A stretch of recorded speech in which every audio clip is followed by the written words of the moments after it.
Vai acontecer alguma coisa diferente? Não, eu vou apresentar já já. Começa ela Mas falando. vai ficar aparecendo Isso, esse cartaz? A gente fica do lado, assim? Como é? Não, é só para começar enquanto... Quando abrir a live, só para ter esse cartaz, assim, depois a gente vai ficar como estava antes. Tá bom. Tá? Fica um tempo até a gente E aparecer ao vivo. a Dívia que dá Quando aparece aqui para mim... Quem é Rui Barcelos? Ah, peraí, que eu tenho que trocar. Ah, tem que trocar o nome, Biro. Aqui tá girando. Quase que eu esqueço disso. Já me aconteceu no meio de uma live. Who the hell is Rui Barcelos? This is my alter ego. Tá bom assim, o Abiro grandão. Pronto. A gente já está vivo, já estamos ao vivo, me falaram aqui. Então vamos...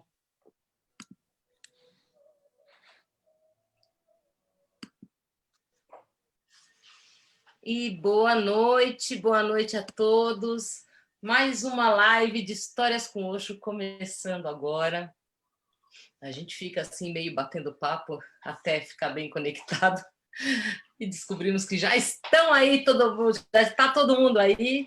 Então a gente vai receber hoje uma convidada muito especial. Obrigada.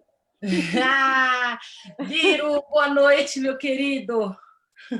Boa noite. Eu estava dando um eco aqui, eu estava avisando. Bom, eu não sei se essa é a nona ou é a 10ª. Hoje eu ia fazer as contas e eu perdi. Mas eu acho que é uma das duas. Ou é a nona ou é a 10º encontro que a gente tem. E eu estava recordando que logo que surgiu a ideia, era para ser uma. A Dívia, eu liguei para ela, enfim, que a gente me deu vontade de contar memórias e essa relação com o Osho para assim, trazer uma coisa mais viva, né? As pessoas terem uma referência de quem viveu aquilo lá na época que estava aquele fogueiral, né? Hoje são os, como é que vamos dizer assim, os ripples do lago, né? As ondinhas que a pedra faz no lago e vai se espalhando. E a ideia foi trazer gente para contribuir. Estava eu ligando para um monte de gente. Tem uma lista até dia 30 de março, e tem mais que vai vir. Outras ideias estão pipocando, formatos novos, mas, enfim, começamos assim. Espera aí que veio uma mensagem aqui na minha tela. Saiu. Bom, e eu estava atrás de um convidado que surgiu e fui falar com esta moça, que eu não vejo desde os anos 80, pelos meus cálculos, e imediatamente e generosamente se ofereceu a dar sua contribuição, e tem muitas contribuições para dar hoje, eu tenho certeza que pode dar até mais de uma. Depois a gente conversa mais adiante, vai ter o volume 2, volume 3.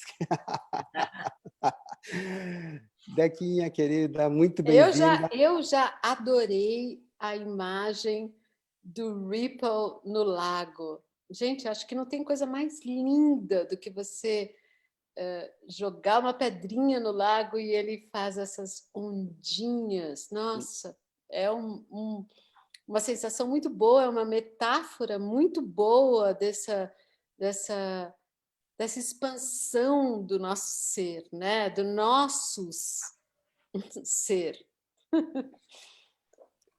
Na live da semana passada, o Rupantar que fez uma descrição do significado do Osho para ele hoje. Ficou todo mundo muito tocado com aquilo, assim, da maneira como ele enxergou, e eu acho que serviu para esclarecer para muita gente. Porque daí fica com essa coisa, né, de a gente não fica só na ritualística, né? Tem alguma coisa muito além da ritualística. E, de uma certa forma, o Osho agregou todas as escolas, né, de crescimento, de uma certa forma, ou grande parte delas. Verdade. Né? E também a relação com a arte. Nós temos aqui hoje uma artista, uma representação disso.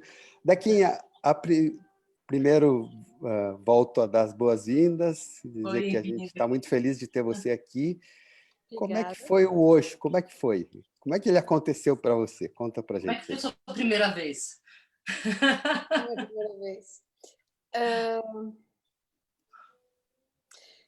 Eu acho que, antes de eu falar da minha primeira vez, eu acho que a pessoa mais carismática que eu conheci na vida foi o Osho. O Osho realmente, o ripple, né, da pedrinha caindo no lago era impossível não estar na presença dele e sentir isso. Eu acho que isso com qualquer pessoa. Mas eu não tinha a intenção. Eu estava procurando um mestre na época que eu estava viajando. Eu morava na Inglaterra e aí eu fui viajar e minha intenção era ir para a África. E eu fui para a Grécia e na época eu tinha 19 ou 20 anos.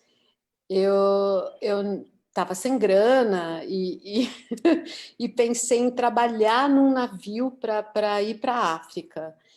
E eu cheguei aí até o porto e as pessoas, todas as pessoas que eu conversava falavam, imagina, não tem mulher, não tem nenhuma mulher que entra no navio, é só homem. E eu fiquei super desapontada, voltei para o centro lá de Atenas, estava andando e vi uma agência de viagens com uma passagem super baratinha para a Índia. E eu falei, bom, eu desde pequena tinha vontade de ir para a Índia. Eu tinha uma coisa gostosa com a Índia, mas eu não pensava que ia ser naquele momento. Aí comprei essa passagem e era numa companhia chamada Air Bangladesh, que na época era o país mais pobre do mundo. E o avião também era assim. Ai.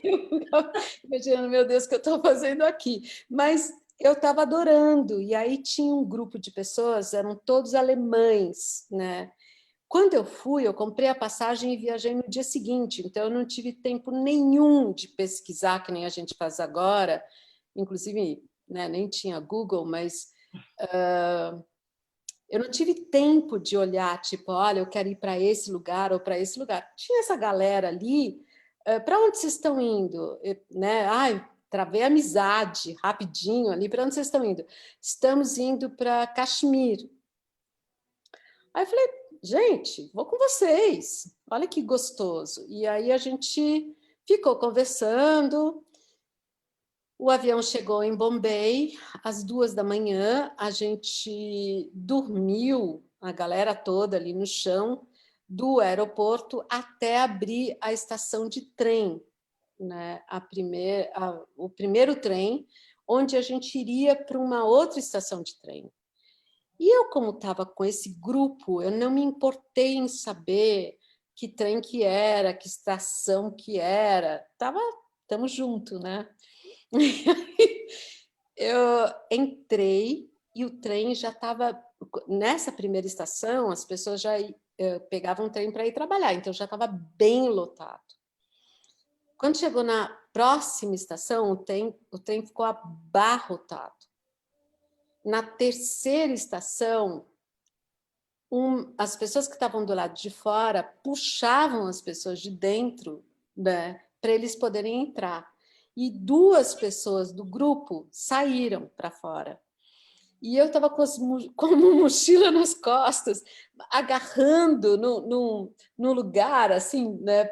Tipo, meu Deus, não pode ser eu. E eu tentava gritar, onde é a estação que a gente vai? Né? E ninguém me ouvia, eu mal colocava os pés no chão. E nessa próxima estação eu fui arrancada para fora do trem. E eu não tinha noção do que eu ia encontrar. Então, quando eu entrei nessa estação, que eu até hoje não sei que estação que era, mas era em Bombaim, que agora é Mumbai, né? E eu fui pé por pé, olhei ali fora e vi vacas andando e gente, aquela multidão, e assustei e voltei para dentro. E um monte de gente me pedindo dinheiro, me pedindo comida. aquilo tudo me assustou. Eu sentei ali e falei, eu não vou me mexer. Eu acho que era bem inteligente naquela época. Eu não vou me mexer até alguma coisa acontecer. E eu fiquei lá quietinha, mais de 1 hora, né? As pessoas vinham e eu falava, não, não tenho coragem de ir lá fora, alguma coisa vai acontecer. E nisso veio um cara branco, o primeiro cara, e ele era alemão, né? E eu perguntei para ele assim, me diz, por favor, onde você está indo, né? E ele falou, eu estou indo para Puna. Eu nunca tinha ouvido falar em Puna. E eu estou indo para Puna. Aí eu falei assim, eu posso ir com você? Que ano foi isso? 80. 80. É. Eu posso ir com você? Eu te juro que depois de alguns dias eu não vou te dar trabalho nenhum, você pode, mas eu preciso saber o que está acontecendo, porque eu não sei de nada, né? Aí ele falou, pode. E nisso, eu nem sabia que na época as mulheres andavam em um vagão e os homens em outro. E as mulheres que entravam nos mesmos vagões que os homens não eram consideradas mulheres respeitáveis. Então, eu não sabia, entrei no mesmo vagão que ele. Então, não me deixaram sentar numa cadeira. Nossa. Eu tinha que ou ficar no chão, ou eu sentei onde ficam as malas, que é lá em cima, né, toda curvada, porque eu não podia sentar numa cadeira. Né? Eu não sabia disso, eu não era considerada respeitada. As mulheres que entravam, elas ficavam no chão, tentando vender alguma coisa e tal. E aí a gente foi, e eu não sabia o que a gente ia fazer, eu não sabia de nada. A gente chegou no centro, do lado da estação, e ele me levou para um hotel. Imagina, hotel, não era nem hotel, sei lá o que era aquilo, mas era, acho que o lugar mais sujo e estranho que eu já entrei na minha vida, né? E a gente entrou, estava caindo aos pedaços, era um quarto que tinha umas 15 camas, mas só tinha nós dois nesse quarto. Ele dormiu numa cama longe, eu dormi numa outra, e eu lembro que tinha muito rato e barata, né? E eu deitei nessa cama e eu nunca senti tanto amor na minha vida quanto eu senti naquele dia. Foi uma coisa impressionante, e era inexplicável naquele lugar, né? Naquele lugar tão árido, né? Tão sem nada. E eu fiquei ali quietinha esperando, né? O que ele era tipo aquela brincadeira de criança, né? Você faz o que o outro fala para você fazer, eu seguia, né? Aí ele acordou e falou assim, olha, estou indo num ashram. E eu, meu Deus, o que é ashram, né? E eu falei para ele, eu também. E aí a gente foi junto, pegou um rickshaw e chegou no ashram do Osho, e era um domingo à noite. Gente, domingo à noite era quando tinha music, dancing no Buddha Hall à noite. E era uma das coisas mais lindas, né, do mundo, de energeticamente, e mesmo da variedade das pessoas, das línguas, de tudo. E eu cheguei, e ele estava tendo essa dança, e eu falei assim, meu Deus, eu acho que eu morri e estou no paraíso.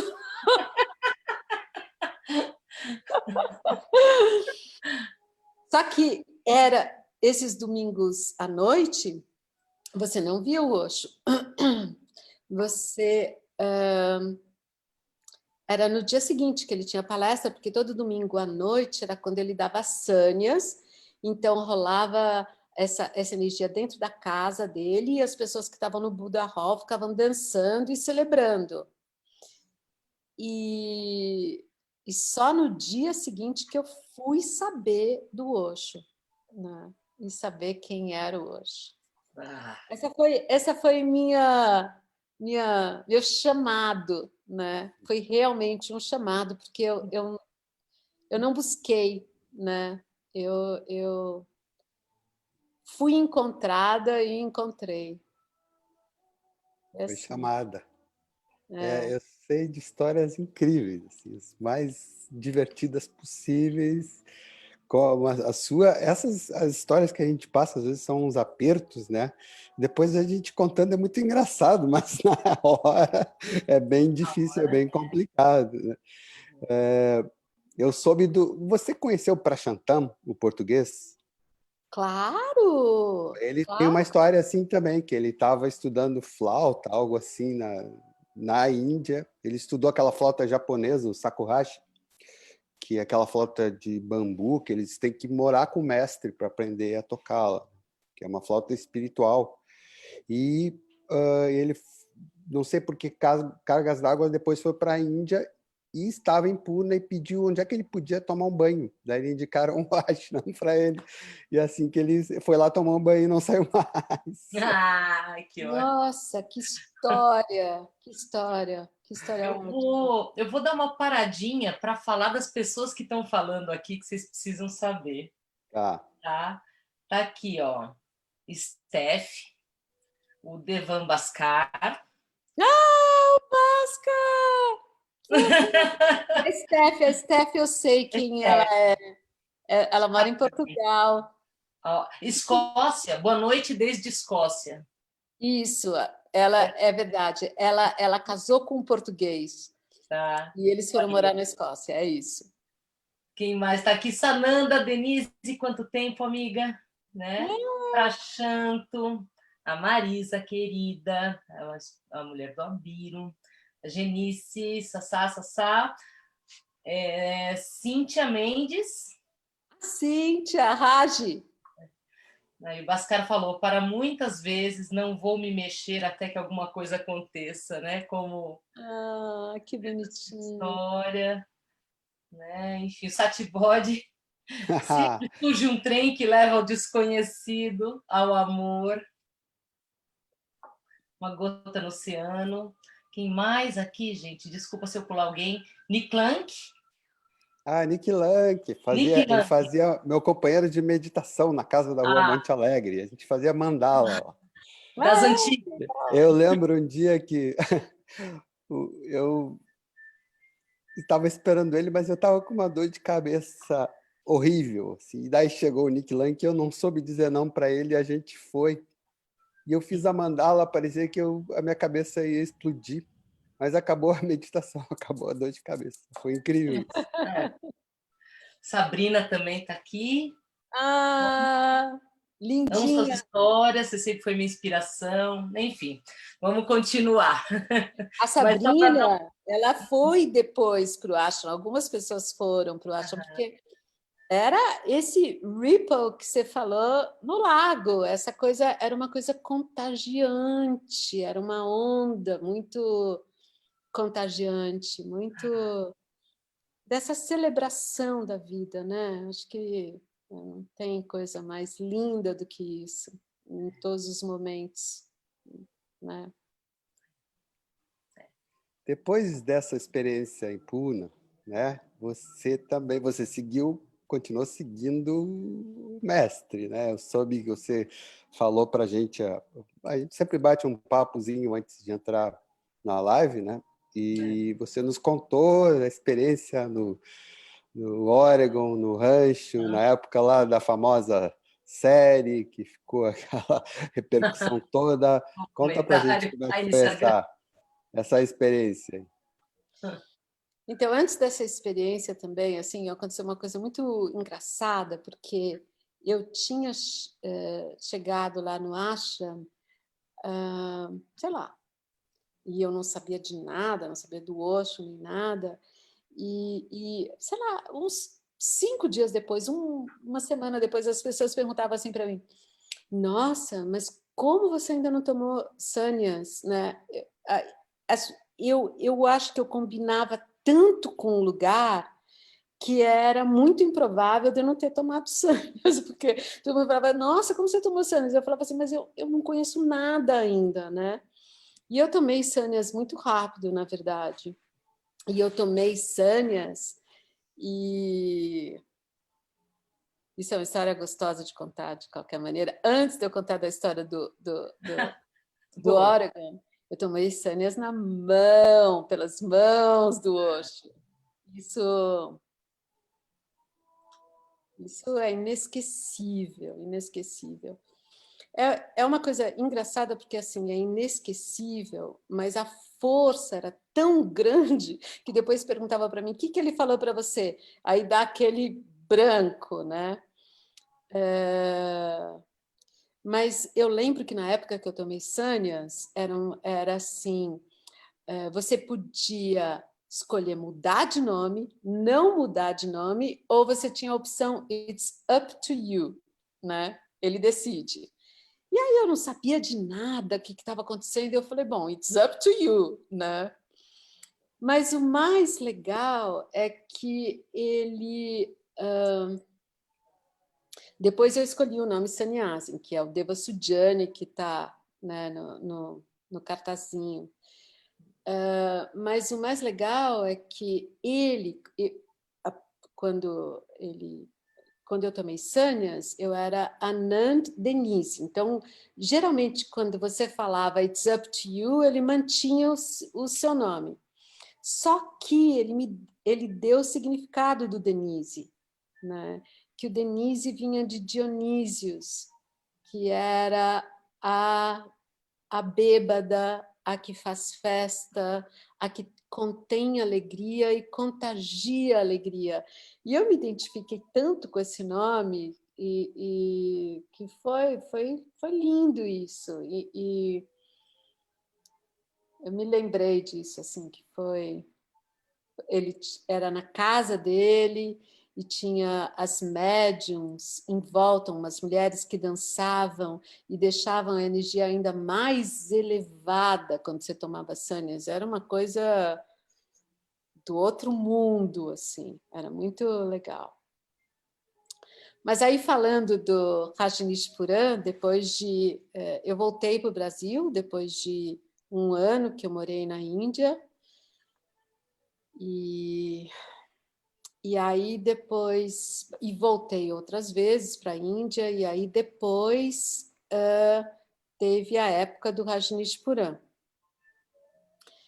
E na época que aconteceu o famoso seriado, eu estava lá. Mas eu tenho um lado muito extrovertido e um lado muito contido, né? Então, quando eu percebi que tinha muita gente, estava acontecendo muita gente, muita movimentação, eu optei por trabalhar à noite. Então, eu trabalhava na padaria, que era maravilhoso. Então, eu entrava para trabalhar às 3 da manhã. Para você ver, eu não via muita gente, né? Mas óbvio que você sentia, você sabia de tudo que estava acontecendo. Mas morava lá dentro? Era isso? Você morava lá no rancho? Morava numa área chamada Desiderata. Agora, o que vocês querem saber? Porque essa parte do seriado é uma controvérsia, né? Do poder, o poder da Sheila e tudo que estava acontecendo. Era uma época que o Osho estava em silêncio, então era muito difícil de dizer alguma coisa, porque não era ele que estava falando, era ela que estava falando em nome dela, né? E acho que quando a gente tem um amor por uma pessoa, quando ela vinha com todas as ideias que ela tinha, a gente curtia, mas sem saber muito de todas as coisas que estavam acontecendo. Mas óbvio que a gente curtia porque a gente curtia o Osho. Mas essa coisa desse seriado é muito engraçado porque muitas pessoas se assustaram conectaram com tudo aquilo que estava acontecendo, né? E muitos jovens, inclusive meu filho, Kim, se você estiver assistindo, Kim, você pode confirmar, se você estiver assistindo, que foi uma coisa... Quando ele viu, eu nunca tinha contado todas as histórias para ele, ele falou, meu Deus, eu quero saber de tudo, que momento maravilhoso da sua vida. Então, é engraçado porque os jovens se conectaram com a vitalidade do Osho, com a vitalidade que sempre esteve presente na minha vida e na minha conexão com ele, né? Essa celebração de todos os momentos e a celebração da presença, né? Acho que não tanto em Rajneeshpuram, mas quando eu vivi com Osho na Índia, tudo era tão presente, as coisas aconteciam no momento, não era essa coisa, eu vou ficar pensando e remoendo, era tudo... Era um fluxo de rio, né? Um fluxo, né? Constante. Essa é uma lembrança muito, muito boa. Isso você falou de Puna 1 e depois de Puna 2 também, né? Você teve em Puna 2 também, não teve? Tive. Que ano foi, lembra? Difícil. Eu sou péssima, Diogo. Não, mais ou menos, mais ou menos. Que, assim, o Osho chegou em Pune em 86, eu estive com ele em Bombay. De lá que ele foi para Pune, eu acho que a partir de 87. De 87 a 90 foi quando ele evaporou-se, aquele senhor de barbas, ficando só a Pode energia ser gostosa. 89, porque foi Hã? antes de nascer, então acho que foi mais ou menos, tipo... acho que foi em 89. Ah, e eu voltei depois também, depois de muitos anos. Depois do Osho ter morrido, eu cheguei a voltar lá, né? Mas eu voltei em 89, inclusive com o pai do Kim. Eu fui para lá. E como é que soou para você assim, esse quarto período, Puna 13, assim, Puna sem a presença Gravar? física do Osho? Para mim, eu fui uma vez só depois que ele tinha e eu não deu vontade de voltar mais. Não sei como é que foi a experiência para você. Não deu voltar? Não deu vontade ou deu vontade? Desculpa, Não, eu não vi. não. Um ano depois que ele desencarnou, eu estive lá, mas daí eu digo, tá, agora é o mundo, né? Não é mais aqui, é o Osho no mundo. E assim, pelo que eu soube, né, de pessoas que... Eu tenho amigos que passavam metade do ano aqui, metade lá, e ficaram um bom tempo depois que ele foi, né, fazendo isso. E daí eles foram me contando assim, o que foi mudando na comunidade, que antes todo mundo trabalhava lá, daí nos últimos tempos não tinham mais quase ocidentais, que eram mais os indianos que faziam todo o trabalho da comunidade, não tinha mais aquele espírito. Manteve-se um spa espiritual, vamos dizer assim, mas aquele senso de comunidade, de comunhão que tinha das pessoas fazendo aquilo junto, né? Eu sempre relacionei, pelo menos a época que eu passei em Pune, foram 2 anos quase que continuamente, era uma coisa assim de... parecia a aldeia do Asterix. Porque acontecia... Olha, Tinha eu fui na druida aldeia lá, do Asterix. o Eu fui na druida aldeia com do a Asterix. poção mágica, o druida com a poção mágica que dava pra gente, a gente ficava lá, né, cheio de luz, cheio de energia, era muita dança, aquele caldeirão, né, cultural maravilhoso, de toda aquela universidade de terapias, treinamentos, aquele negócio, assim, uma usina, né, de transformação, e a gente... Uma sensação que eu tinha, pelo menos, que eu estava num planeta do futuro, onde tinha judeu e árabe abraçado, tinha tudo, todas as culturas. A gente tinha africano, tinha japonês, alemão. Aliás, os alemães tinham muitos, ainda bem, porque faziam aquele negócio funcionar, né? É verdade.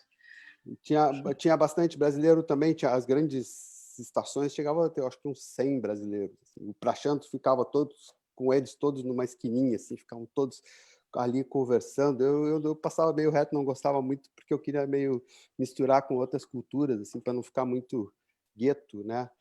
Mas tinha tudo isso. Daí tinha a época das chuvas também, que esvaziava bastante. Que época você teve lá, assim, você lembra disso? Eu passei um ano quase com o Osho falando sobre Zen. E a Manisha lendo as parábolas, até eu lembrei de uma hoje. Sempre tinha uma parábola Zen e associada com uma pergunta que ela escrevia. Você lembra disso? Como é que era a estrutura na época que você teve lá daqui? Você consegue lembrar? Como é que funcionava? Assim, tinha o Darshan à noite, né? Já tinha o período de branco, que ele ficou em silêncio. Você teve... Não. Na primeira vez? Não, na segunda, no final. Já tinha. Já tinha, né? Já tinha. É, teve o último período, acho que os últimos 6 meses, ele não falava mais, ele só ia lá, ficava 15 minutinhos sentadinho. Então, quando eu fui com o pai do Kim, com o Jack, ele não estava falando mais aí. Mas ele ficava lá e ele ficava então, quietinho. já te digo a época. Você foi no segundo semestre de 89. Ah, então ótimo. Foi. Pode ser mesmo. Situado. Porque antes ele falou, tinha todo esse período do Zen. Até hoje eu lembrei de uma pergunta. Eu estou com 2 livros da Manisha aqui, né? Um sobre a viagem do Osho pelo mundo, de todos os países que ele foi expulso. Uruguai. Muito bom, jura? Que ótimo. Esse livro é maravilhoso. Tá? O Uruguai, a Irlanda, quando ocupou uma ala inteira de um hotel, tiveram que isolar para ele ficar, porque tinha ameaça de morte para ele pelo IRA. Todas essas coisas. E esse livro aqui, Os 12 Dias que ele teve preso. Que lindo! Esses são livros lindos, ambos escritos pela Manisha, que é essa a australiana que está aqui. Eu conheço a Manisha. Lembra dela? Ela teve uma história engraçada, hoje eu estava até contando, porque ela fazia as perguntas e lia as perguntas para o Osho, todo dia. Sim. Todo santo dia era ela. E ela tinha um trabalho muito difícil, porque ela tinha que escolher uma parábola, eu não sei como é que era feita aquela seleção de parábolas Zen, que ele interpretava, e ela fazia uma pergunta em cima. Daí ela contou uma história lá de um monge humilde, não sei o quê, que, na verdade, deu uma grande lição nos outros e tal. E ela relacionou, de alguma forma, fez uma comparação meio esquisita com as pessoas que trabalhavam na cozinha ou faziam serviços menos, entre aspas, nobres da comuna, né? E o Osho respondeu para ela assim... realmente era muito difícil o trabalho dela. Todo dia, imagina, ter que fazer uma pergunta, expor. Você se expõe quando você faz uma pergunta. Você pode fazer uma pergunta ridícula, qualquer coisa assim, né? E ela fez essa pergunta e ficou meio ruim, assim. E o Osho falou para ela assim... Manisha, essa pergunta só pode ter vindo da sua enxaqueca. E o Amrito, que na época que você talvez tenha conhecido ele como Devaraj, também que era o médico do Osho. Sim. Lembra dele, né? Sim. Ele era namorado dela na época, daí o Osho falou assim, essa pergunta só poderia ter vindo da sua enxaqueca, mas eu vou pedir para o Amrito dar uma injeção em você.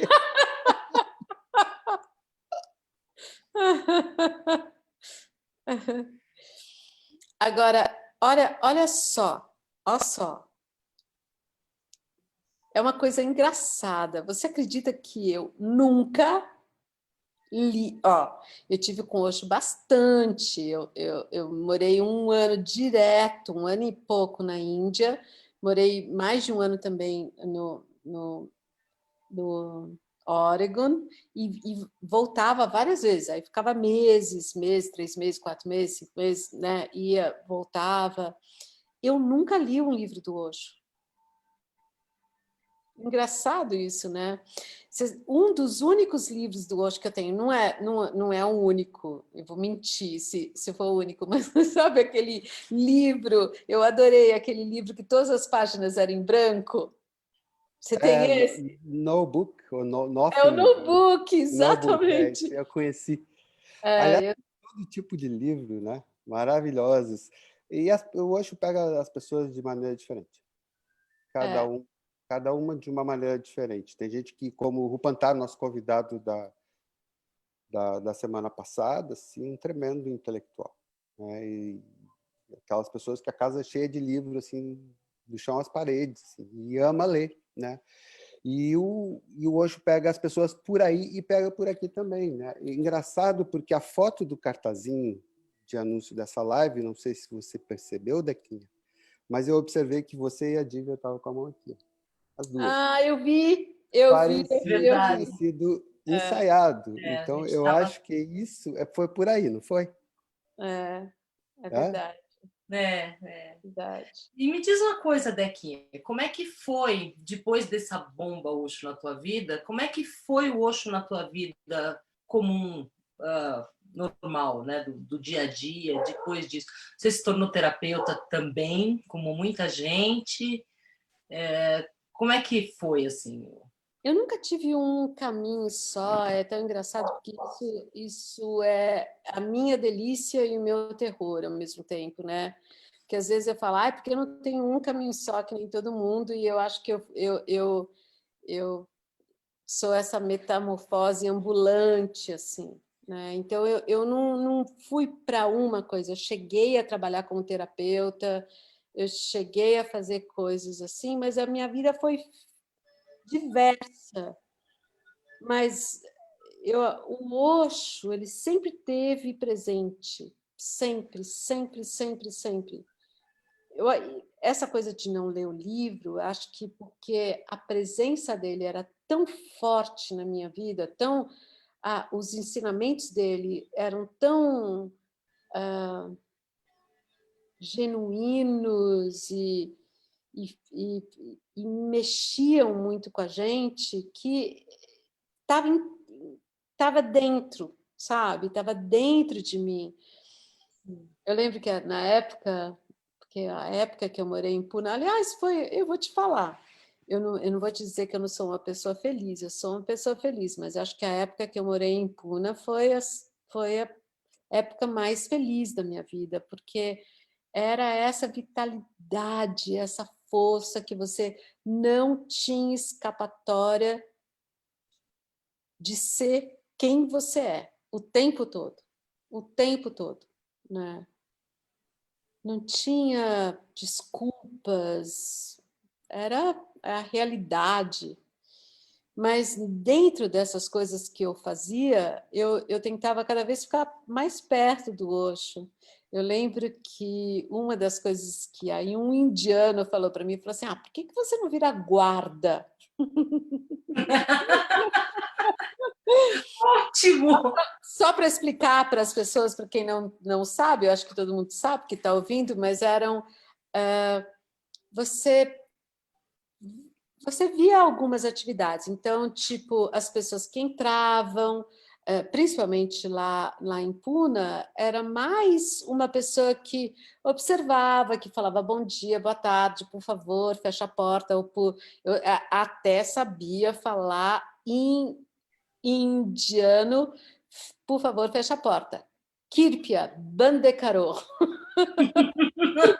Eu ficava lá na rua de trás, sentadinha ali, né? Eu adorava isso. Até que me mandaram ficar na entrada do Osho, no Buddha Hall. Nossa! Não tinha coisa melhor. Não existia droga melhor da vida do que ficar ali, ó. Ficar ali, esperar ele entrar, e era sempre... Né? Era uma coisa muito especial, muito especial. Foi uma coisa muito forte. E engraçado, porque assim, acho que por todas essas coisas, por todas essas dinâmicas, e o Osho, ele criava coisas até para a gente se ver em tudo. Então, era tipo, constrói tudo aquilo ali. Agora tira. Tem uma história de um cara que era um arquiteto que estava fazendo encanamento de uma área, né, lá do Osho, do ashram. E o Osho queria de certa maneira, né? E o cara falava, olha, não, ó, eu fiz todos os estudos, né?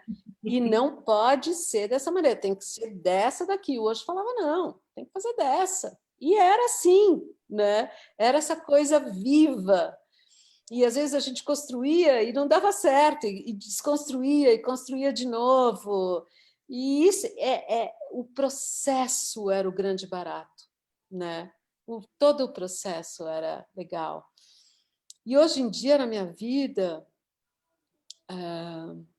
com toda essa quantidade de informação e de mexidas, o Osho ainda é presente, mas eu me considero muito mais zen. Eu adoro meditar em silêncio total, ficar silêncio, e eu faço isso todos os dias, né? Todos os dias.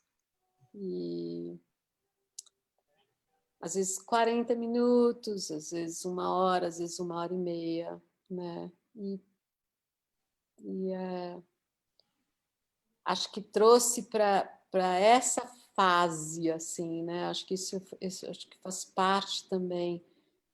E quando ele entrou em silêncio, que nem você falou, Abírio, quando ele entrou em silêncio, é tão compreensível, né? Porque chega uma hora, o que mais a gente pode falar?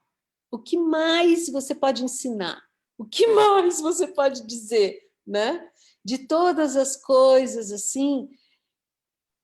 Às vezes eu ouço algumas pessoas falando de um mestre, não necessariamente o Osho, porque o Osho era fora da curva, mas tipo, o cara está se repetindo. Eu falo, porra, não é o que o cara está dizendo, é onde você está. É a tua presença, né? Porque, assim, chega uma hora que não tem nada de novo.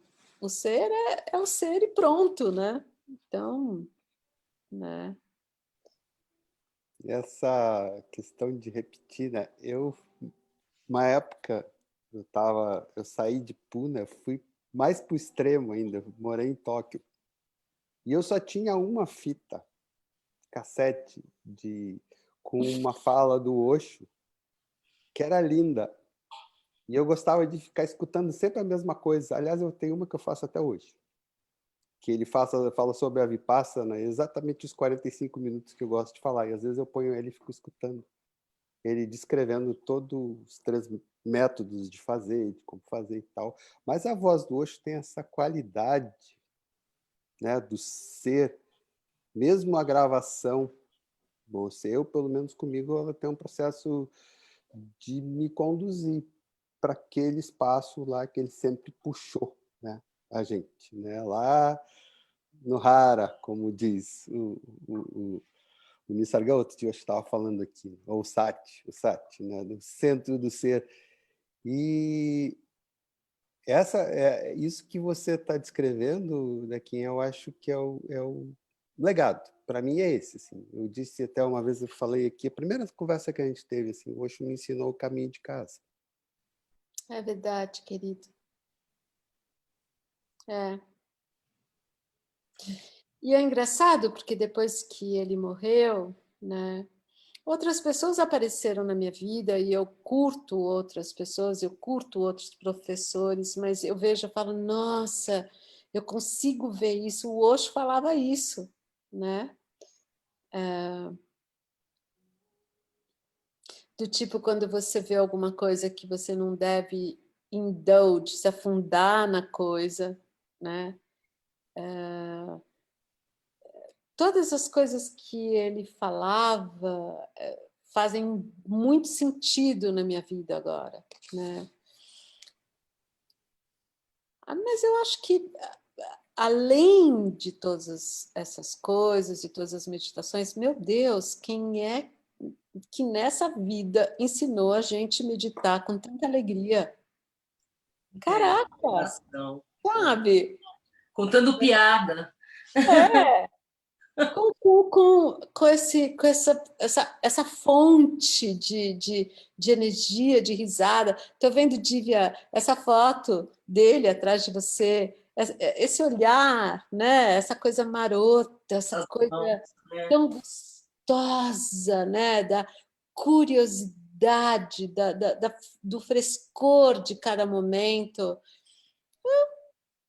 né? Isso é uma coisa bem impagável, né? É muito especial. Afortunados de nós que temos essa experiência de vida, de ter entrado em contato com isso. Olha, das mais diversas formas, desde a pessoa que sentou lá com ele, né? Até pessoas que nunca estiveram fisicamente presentes com ele, como o nosso convidado da semana passada e a própria Dívia, que está aqui. E pegou a onda. Pegou a onda. Como se eu estivesse lá, vocês vão falando, assim, eu tenho só essa relação que não foi, claro. Imagina tomar sanhas, né, na presença do Osho, ou a presença dele em si, que deveria ser uma coisa, né, de louco mesmo. Mas é tão intensa que ela, né, ela tá aí pelo mundo, e Osho né, continua, né, continua atingindo um monte de gente. A gente tem uma página aqui no Facebook que estamos transmitindo também essa live, que chama Osho Sem Fronteiras. Ela está com quase 90 mil pessoas. Né? Então tem Nossa, que lindo! Muita gente vindo, e a gente tenta deixar uma página com mais conteúdo, né, de Osho, tentando deixar bem puro, né, para as pessoas terem essa informação. Então, é interessante que até hoje se reverbera, né, essa força. Mas essas histórias, eu sempre choro, eu fico... Essa live eu não vou chorar. Mas me toca, não é tristeza, é uma emoção que vem. Linda. E essas falas que vêm com silêncio junto, né? A lágrima sempre... A gente não vem com lágrima à toa, né? Não vem com lágrima à toa. Tem um papel, assim, tanto na tristeza quanto na alegria, quanto diversos momentos. É um bálsamo. Não vem com... Tem um... A semana eu também que choro à vem... toa, viu, Dívia? Já vou dar um spoiler aqui. Já vou dar um spoiler. A semana que vem, nosso convidado é o Nadish Gayarsa. Brasília, do centro de Brasília. Isso, ele, por muitos anos, ele conduziu a Rosa Mística aqui, né? Aquele processo, eu contei na primeira live que a gente teve, que para mim foi um impacto. Eu estava lá em Puna quando o Osho lançou a coqueluche do momento, que era a tal da Rosa Mística. E o Nadish tocou esse negócio aqui no Brasil por muito tempo, que eu fiquei sabendo. Eu estou muito curioso para ouvir as histórias e tal, porque ela é muito linda. Mas tem uma fita, eu tenho até hoje, até esses dias eu perguntei no Facebook onde é que eu converti arquivo de fita cassete e de VHS em arquivo digital. Eu tenho, por exemplo, foi criado na época uma fita com as músicas para chorar, com o Osho falando sobre lágrimas, sobre choro. É assim. Jura, que lindo, eu não sabia disso. Me passa teu e-mail que eu te mando elas. Eu converti fita cassete em digital, isso eu já tenho em MP3, eu posso te passar pelo WeTransfer. Acho que vai curtir. Muito lindo, muito lindo. Outro dia alguém me falou assim, eu choro até em inauguração de farmácia. Essa sou eu! Olha, dependendo da música que tocar... Do remédio que venderem. Total!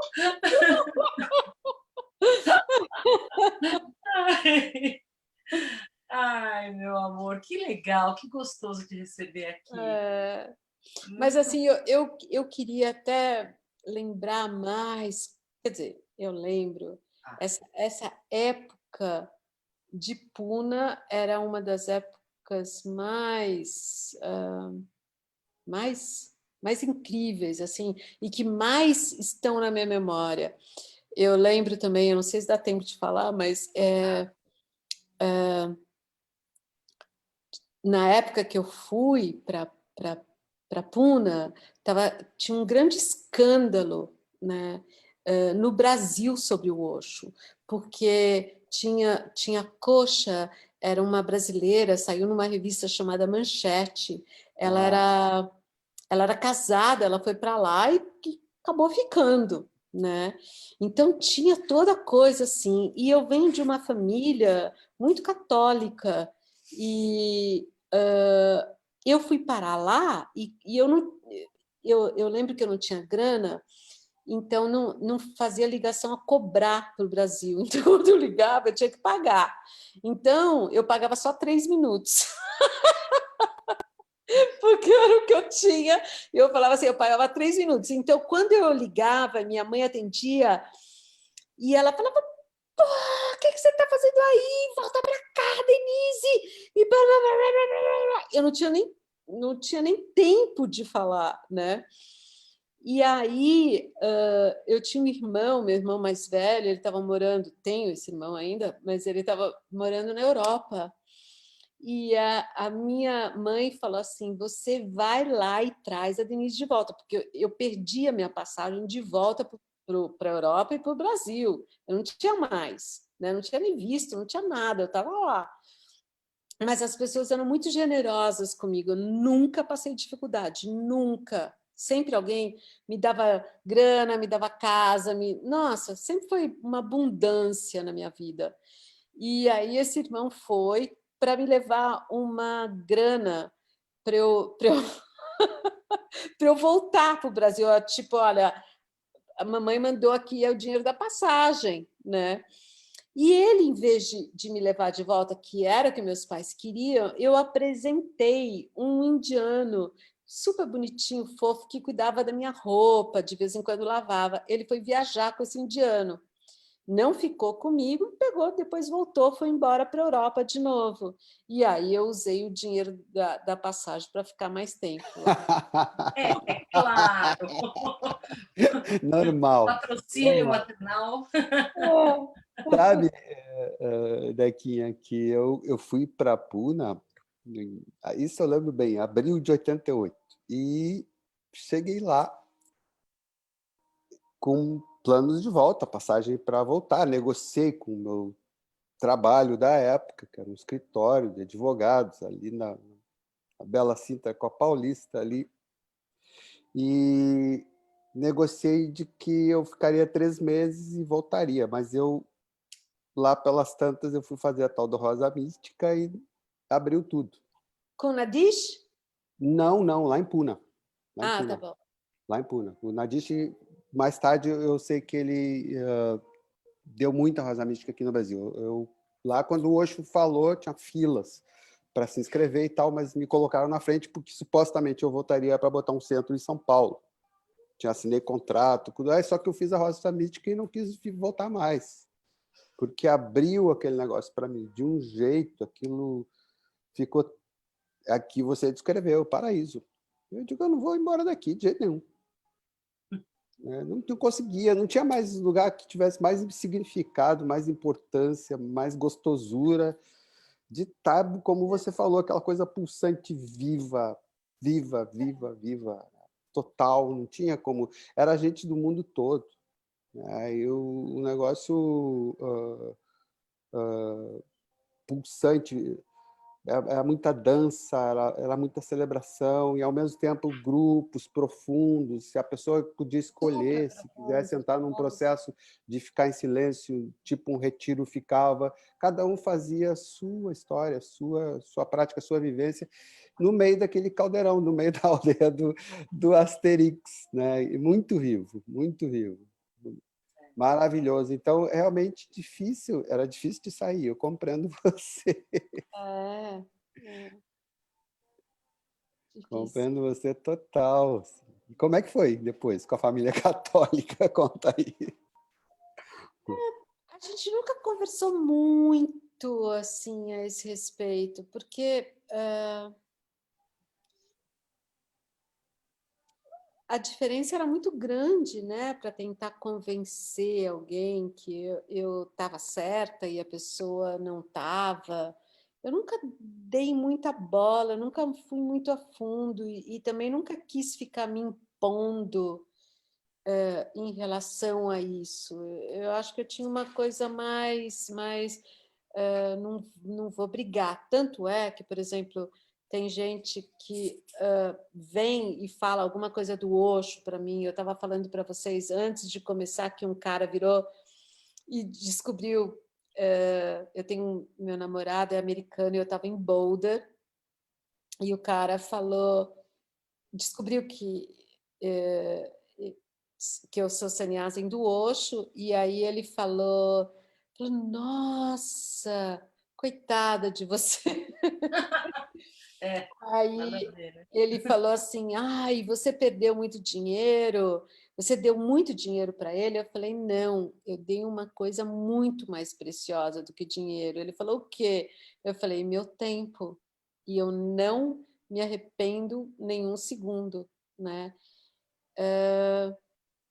Eu nunca cheguei com a minha família a ficar discutindo muito isso, porque era muito diferente, né? Não ia convencer minha mãe com uma certa idade, que era uma outra coisa. Então, isso eu deixava de lado, não ficava querendo enfrentar e nem, tipo, vou vestir essa bandeira. E mesmo as pessoas que chegavam e falavam assim, o Osho, tanana, eu falava, aham. Porque o Osho nunca falou de uma coisa da gente tentar convencer o outro de que ele era o cara. Ou é o cara ou não é o cara, né? Então eu nunca impôs, né? Exato, Dívia. Eu acho que era uma coisa muito mais amorosa do que uma coisa guerreira, sabe? Né? Acho que sem me pegou. rebeldia. Você teve um jeito mais fácil de lidar com isso, né? Eu com meu pai teve uma vez eu acordei assim, eu tinha voltado depois de 4 anos, assim, estava sem trabalho, enfim, e fiquei uns tempos na casa dos meus pais até eu me reorganizar. E um belo dia eu acordei assim, e eu estava com mala. E meu pai falou assim, eu acho que esse cara fez uma lavagem cerebral em você. Minha mãe também falava isso. E eu disse, mas eu acho que tu tá certo, falei para ele. Eu tirei o mala, nunca mais uso isso aqui. Eu fiquei muito burro mesmo e saí dando gargalhada. E ele nunca mais falou. Eu tive outra história, eu estou aqui tomando tempo da convidada, mas essa eu tenho que contar. Não, pode falar que eu estou adorando também. Eu estava falando para você que eu ia contar, não quis contar lá na nossa conversa antes. Eu estava lá no restaurante Macrobiótico, em São Paulo, ali na Alameda Santos, acho que a casa nem existe mais. Eu acho que era Alameda Santos com Bela Sintra. Tinha um restaurante macrobiótico ali, eu fui almoçar, eu trabalhava pertinho. E eu usava mala para dentro, né? Do terno e gravata, enfim, estava ali. E tinha aquelas mesas coletivas, e tinha uma mulher sentada bem na minha frente, conversando com outra que estava do meu lado, com um cara, eu acho, não lembro muito bem da outra figura, mas lembro dela, que ela falou assim, pois é, vê essas pessoas vegetarianas, não sei o quê, depois ficam tudo com problema no cérebro, e são depois logradas por esses vigaristas, desses mestres, não sei o quê, como aquele Rajneesh, e falou isso na minha frente. E eu deixei ela falando, e ela continuou falando, e eu, disfarçadamente, eu tirei uma ela para fora. E sem ela ver, eu botei, daqui a pouco eu abri as mãos, ela continuou falando, daqui a pouco ela tomou um susto, que ela me viu de mala, ela perdeu o rebolado, ficou tentando se explicar. Não, porque não, eu digo, tudo bem, é só a sua opinião, não tem problema nenhum. Pode falar, pode pensar o que você quiser. E passou um tempo, daqui a pouco. Ela falou, depois fico lá só dizendo yes, Bhagwan, não sei o quê. E depois desse episódio, passam uns tempos, a gente fazia muita festa naquela casa da Rua Monte Alegre, ali pertinho da PUC, lembra? Acho que se você chegou a conhecer lá. Né? E daí, um belo dia, as festas, às vezes as pessoas levavam convidados, daqui a pouco eu vejo ela lá dançando, e as baguaias. Eu morri de rir, assim, morri de rir. Olha. Aí, ó. Como foi, né? Que louco. Se você levar... Hã? Qual é o significado do seu nome? Sujani, aí ficou Deva Sujani, é divina sabedoria. Mudei da bêbada para sábia. Da Dionisia. Vocês estão juntas, amigas. Tem uns passinhos para frente. Isso chama... Sabe uma coisa bacana que eu tenho Zorba observado? e Buda, as duas. Exatamente. Hoje até mandei o Zorba, o Buda e o Osho dançando lá para você, não foi daqui? Que lindo, que lindo. Então, é uma coisa que eu tenho observado bastante. Os nossos convidados recentes, enfim, já têm uma certa estrada, já têm uma certa idade, já têm cabelos brancos, né? Grisalhos e tal. E eu noto, assim, em geral, assim, pelo que eu tenho visto, uma maturidade com essa experiência, assim, bem bacana, um jeito de lidar que eu acho que é bom a gente realmente passar, né? Porque hoje, cada vez mais, eu acho que uma das coisas que eu me arrependo na minha vida é de não ter ouvido mais histórias do meu pai. São poucas coisas que eu me arrependo. Normalmente eu me arrependo pelo aquilo que eu deixo de fazer, mais do que pelo eu faço. Se eu faço M, depois eu aprendo com aquilo. Mas, normalmente, e essa foi uma das coisas que eu deixei de fazer, que eu fiquei com ele. Foi a única coisa com meu pai que ficou, assim, que eu de ter ouvido mais. E hoje eu acho que a juventude ouve pouco os mais idosos, porque está tudo no Google, né? Não tem mais a experiência para passar, não tem mais, né? Eu acho que isso é importante. E eu estou vendo essa maturidade toda nesse pessoal que está vindo aqui dar seus depoimentos, todos nós, né? Olha, isso é uma coisa muito legal que você está falando, Abílio, porque eu acho, eu estou dando um scan assim nos meus amigos sannyasis, meus amigos ligados ao Osho. Eu sei que cada um tomou rumos diferentes, algumas pessoas continuaram muito ligadas ao Osho, algumas pessoas menos ligadas, mas com a presença e com respeito. De todas as pessoas que eu conheço, e olha, que isso é uma coisa muito importante de falar, principalmente nessa época onde está se questionando muito todos os mestres e professores e gurus, de todas as pessoas que eu conheço que foram discípulas do Osho. Nenhuma dessas pessoas, nenhuma, pelo menos do meu círculo, se arrependeu. E é uma coisa que ainda está muito ligada, e ainda está muito presente. E mesmo que a pessoa não seja devota agora, né, porque por N razões, tem uma gratidão, né, por tudo, pela época que passou e pela experiência. Eu acho que isso faz uma diferença muito grande, né? Às vezes, eu acho que tentam colocar o Osho dentro do mesmo espectro de todos os outros, mas eu não vejo nenhum de nós entrando do tipo, né? Não, porque o Osho, ele pregou a liberdade, nunca foi uma coisa escondida, do tipo assim, sexo é horroroso. Não, não tinha isso, né? Não tinha. Viva a sua sexualidade, viva a sua sombra, viva a sua alegria, viva a sua tristeza, viva tudo, né? Então, não tem como, não tem como achar que isso tenha sido uma coisa negativa na vida das pessoas, pelo menos de todas as pessoas que eu estou próxima, né? E que eu conheço e que estavam próximas a hoje. Coisa bem boa, coisa bem boa. É muito gostoso, é muito Estamos bom. quase chegando na hora de terminar, né, Dívia? Vai dando um negócio, falar, vai acabar já. É aquela... é A que nem gente quer ficar ouvindo mais história. aquela clássica do Jô Soares, né? Quando a plateia, né? Peraí, o comercial, a gente já volta. Delícia, eu queria meu nome, tenho certeza que da Dívia também, que vai te dizer algumas palavras, te agradecer muito, querida, por essa participação tão amorosa, tão gentil. tão rica, tão cheia de detalhes para nos contar. E quem sabe a ideia é a gente fazer daqui a pouco combinações, né, entre os convidados. Quem sabe se você Não sei topar, a se o gente... Aguilar está assistindo, né? Porque ele é meio preguiçoso para essas coisas, mas se ele estiver assistindo, quando for a live dele, se ele quiser minha participação, estou aqui. Eu sou Tá fácil, bom. sou uma Eu pessoa acho que a ideia, o convite foi feito para os dois juntos, né? Mas aí você surgiu essa brecha, a gente te encaixou, né? Mas e também, se quiser participar com ele, eu acho que vale. É dia 8 de dezembro agora. tá bom. Tá bem? Dá uma Estarei no conversada com ele. México, estarei no México. Ah, é? Ai, que É, delícia! É eu estou possível? É indo possível? dia... Hã?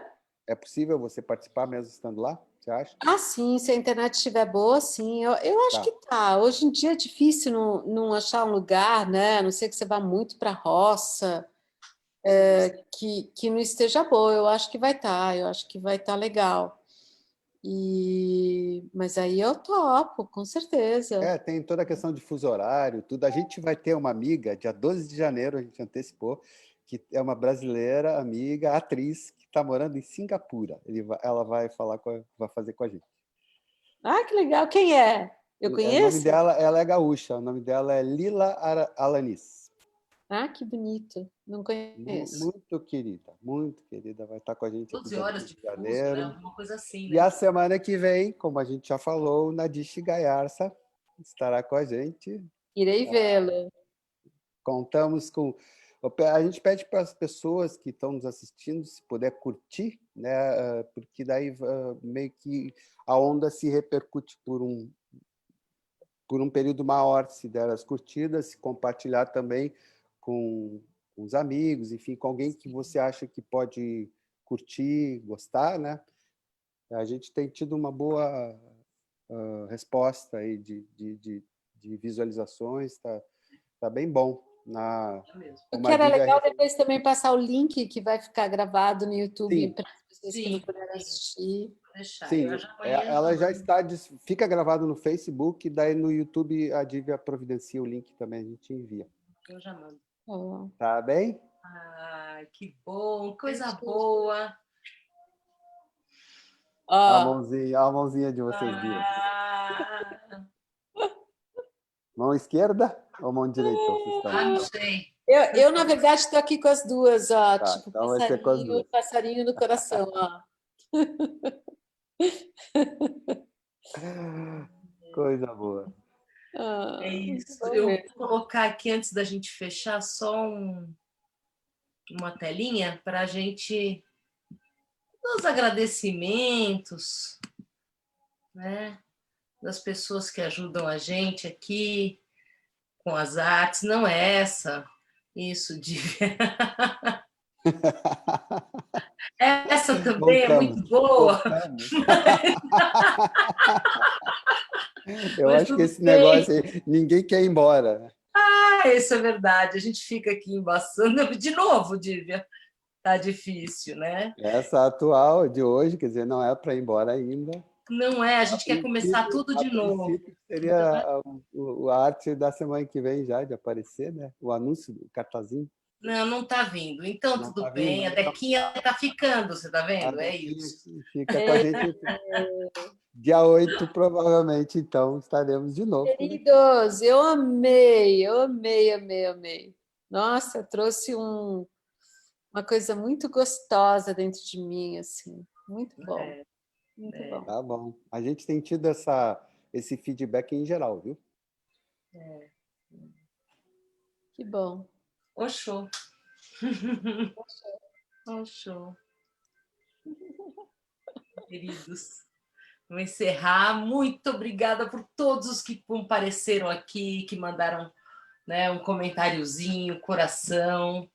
E depois a gente continua trazendo mais e mais histórias com o Osho para continuar essa onda se espalhando na mais autêntica vivência nesses queridos que vêm aqui contar essas experiências maravilhosas num mundo que não é como hoje, que não tinha informação, né? Num mundo que era pelo coração mesmo que você achava isso.